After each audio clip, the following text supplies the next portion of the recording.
बुलेटिनमध्ये स्वागत। पाकिस्तानचे लष्कर प्रमुख असीम मुनीर यांनी अमेरिकेचे राष्ट्राध्यक्ष डोनाल्ड ट्रम्प यांचं नाव 2026च्या नोबेल शांतता पुरस्काराकरता सुचवलंय। भारत पाकिस्तानामधील संघर्ष रोखण्याचं श्रेय पाकिस्तानने डोनाल्ड ट्रम्प यांना दिलंय। यानंतर आता स्वतः ट्रम्प यांनी नोबेल पुरस्काराबाबत विधान केलंय। भारत पाकिस्तान कांगो खांडा अशा अनेक जागतिक संघर्षात मी महत्त्वाची राजनैतिक भूमिका बजावली असल्याचा दावा ट्रम्प यांनी केलाय।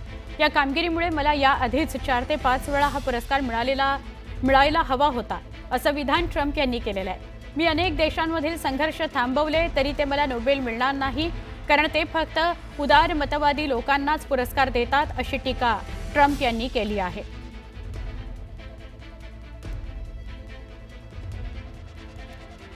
आंतरराष्ट्रीय घडामोडींचे अभ्यासक विश्लेषक अनय जोगळेकर आपल्या सोबत आहेत। अनयजी, ट्रम्प यांनी जे वक्तव्य केलंय की मी अनेक देशांमध्ये शांतता राहावी याकरता प्रयत्न केलेले आहेत, मला या आधीच अनेक वेळा नोबेल मिळायला हवा होता, काय सांगाल या वक्तव्याविषयी?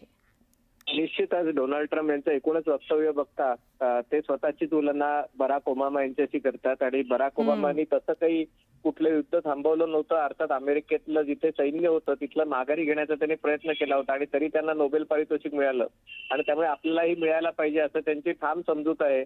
आणि त्यामुळे आता खास करून सत्तेवर आल्यानंतर त्यांनी जे प्रयत्न केले की इस्रायल आणि हमास यांचं युद्ध थांबवण्यासाठी, तर ते भारत पाकिस्तान युद्ध थांबवण्यासाठी, त्यातून त्यांची इच्छा होणं स्वाभाविक आहे। पण अर्थात नोबेल पारितोषिक असं इच्छा असेल म्हणून दिलं जातं असं नाही। नक्की, पण असं स्वतःहूनच म्हणणं की मला या आधीच मिळायला पाहिजे होतं, यामागे म्हणजे कशा पद्धतीनं ते विचार करतात हे सुद्धा बघायला मिळतं।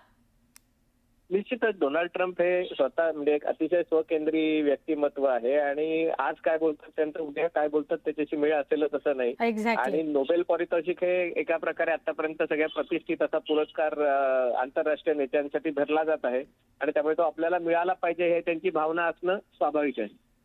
नक्की। अनयजी, धन्यवाद, आपण न्यूज 18 लोकमतशी बोललात त्याबद्दल।